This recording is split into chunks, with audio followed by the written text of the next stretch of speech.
Okay, so suppose you're a music theory nerd who worries about questions like describing the relationship between two groups of notes. By a group of notes, I mean anything like a chord, a scale, a melody, what music theorists call a pitch class set. Let's say I care about these 4 notes as a group, and then these 5 notes as a different group. How can I describe the relationship between them? One easy thing would be to simply count up all the intervals from one set to another. Let me do that and make a bar graph of the results. For instance, C up to A flat is a distance of 8 semitones, so I'll increase the bar for 8 by 1. C to A is 9, and so on. While I let the computer count all these, let me specify that I'm counting distances but ignoring octaves. So, for instance, I'm going to consider D to D a distance of 0. Music theorists call this kind of distance an ordered pitch class interval. Let's keep going. By finding all the intervals from the bottom set to the top set, we're calculating a function that theorist David Lewin called IFUNC for interval function. There we go. So it looks like these two sets produce a nice variety of intervals between them. Most intervals occur twice, but some intervals happen a little less, especially the really dissonant intervals of 1 and 11. Why would I care about the IFUNC between two sets? Well, let's imagine that we're writing two ostinatos that are going to loop against each other.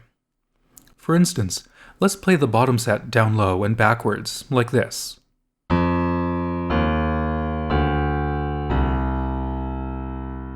And let's loop the upper set faster and higher, like this. If we loop both at once, we're eventually going to hear all pairs of notes between them.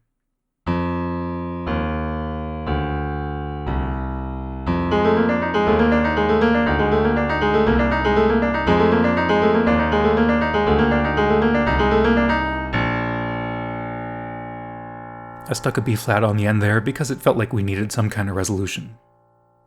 The important point is that putting these two loops together made us hear the IFUNC between them in a pretty literal sense. Here's the question I really want us to explore. Suppose I want to keep looping the bottom set, but I want to change the top loop to use different notes. Can I find new notes that will produce the same IFUNC overall? I'm hoping to create contrast and consistency. Contrast because we have new notes, but consistency because the interval distribution would be the same. Is that even possible? Amazingly, it is. But only if I use these 5 notes. Let's crunch the IFUNC real quick. And I promise that this is exactly the same count of intervals as before. Let's listen to these sets looping against each other.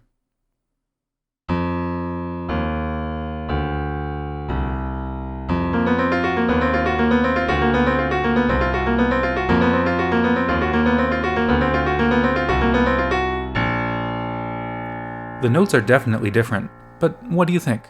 Is there something that feels consistent about the overall sound world? I think it's neat that the overall interval count is the same, but of course where you find each interval is going to be different. For example, right now we have 2 different perfect octaves, C to C and F to F. The other set also produced 2 octaves, but there it was D to D and E flat to E flat. So it seems kind of miraculous that all this worked out, balancing perfectly with the first set. How lucky were we that this worked out? Well, the answer turns out to be we were pretty lucky, but not like winning the lottery. For a lot of sets, it wouldn't be possible to do this at all. If we had started with D flat in our bottom set, not D natural, it would be completely impossible to change the top set and keep the IFUNC the same. And I don't just mean that starting from our original top set. There's no pair of top sets that would give exactly the same IFUNC with this bottom set. There was something special about C, D, E flat, F that made it work, a special property that only a minority of sets have. That special property has to be defined using a tool called the Discrete Fourier Transform.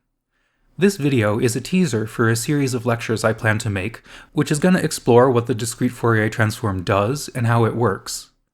For a full explanation, stay tuned. But a hand-wavy summary is that the transform analyzes a set kind of like breaking it down into different chemical properties, called Fourier components. Our set, C, D, E flat, F, is special because its second Fourier component has a size of 0. What that really means is just going to have to be a tantalizing mystery for now, something we're going to explore in a later video.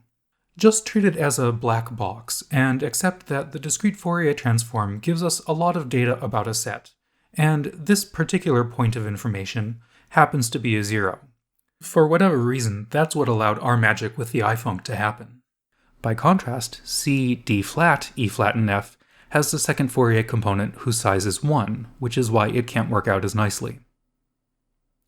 By the way, if you're the type of person who has a healthy degree of skepticism, you might want to object that we can't really hear if the IFUNCs between two pairs of sets are exactly identical.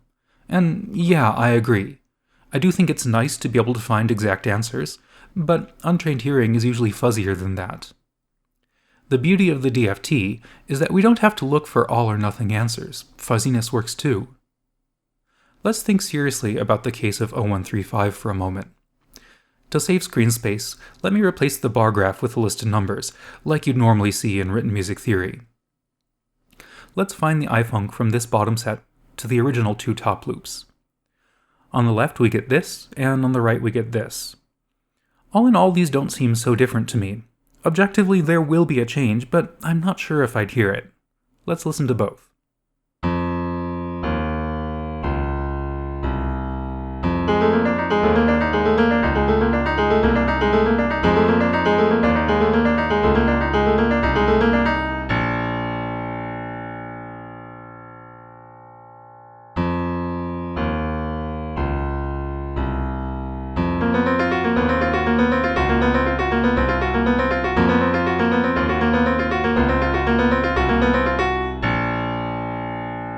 There is a change, but it's maybe too subtle to hear.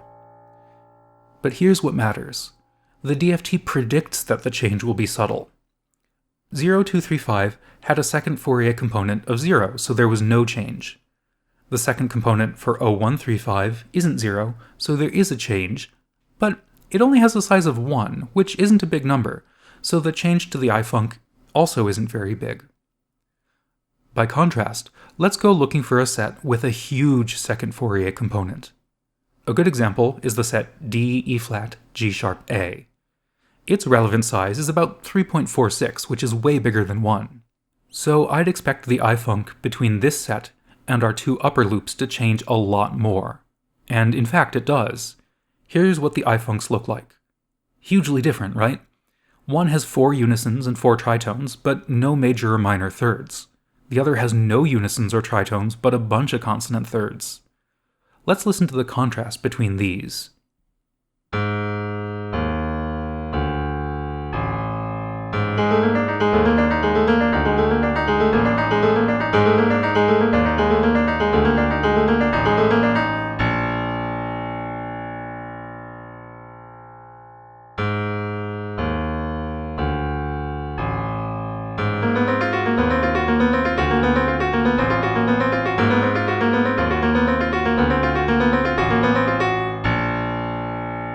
I'm pretty sure that I do perceive a difference there, and the DFT helped me predict that it would be especially overt. Here's the point I'm trying to make. It's good to be skeptical about the relationship between a mathematical music theory and our actual musical experiences, but a good theory is robust enough that it doesn't totally collapse if one detail breaks down. In teaching you about the DFT, I'm going to try to show you that it is robust in just this way. Hopefully, this video whets your appetite to learn a little more. A quick word about my sources. This lecture series is pedagogical, not novel research, so almost everything that I'm going to say is based on theory publications. The contents of this teaser video are based on this essay by David Lewin from 1959, which happens to be both his first publication and the first application of the DFT to music theory. My concrete musical examples take a similar approach as this relatively late essay by Lewin. The DFT is a significant research area these days thanks largely to Ian Quinn. He and other theorists, this is just a tiny sample, offer fairly accessible introductions to parts of the subject without requiring too much of a headache over mathematical details. I do want to explain the math to you, or at least to give you an intuitive feel for it. So the main source for my videos is going to be Emmanuel Amiot's book, Music Through Fourier Space. His book is very math-heavy, and essentially all I'm going to be doing is digesting its contents for people who are interested in the details, but who maybe haven't taken a math class in a while. Plus, I can use some slick animations. That's the real value I have to add. But I should also cite that the animation engine I'm using, called Manim, was developed by Grant Sanderson for his astonishingly excellent math channel on YouTube called 3 Blue 1 Brown. Many thanks to him for releasing Manim to the public and to the whole Manim community.